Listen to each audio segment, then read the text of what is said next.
Hi guys! So ngayon gagawa tayo ng pink house sa tocaboca.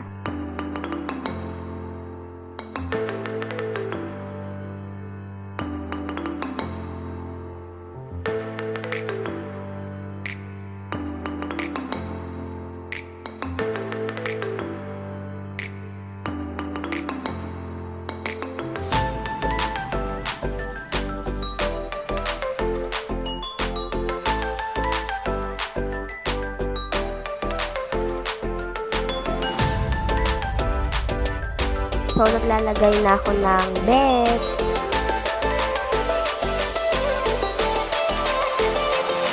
At naglalagay na rin ako ng lalagyan ng mga damit nila.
So yan, nakamali ako kaya lilipat yung CR sa kabilang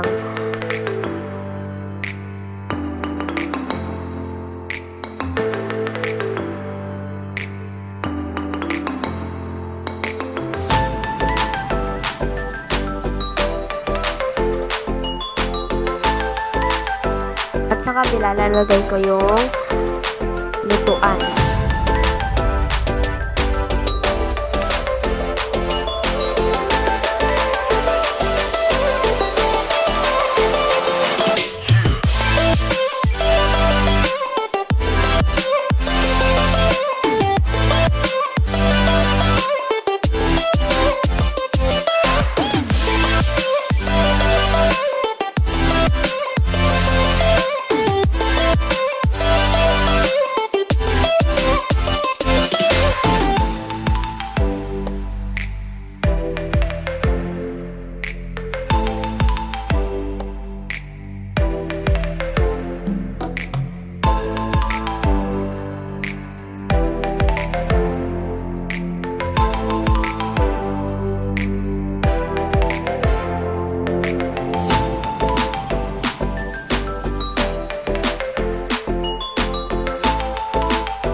Bye guys! Sana enjoy kayo sa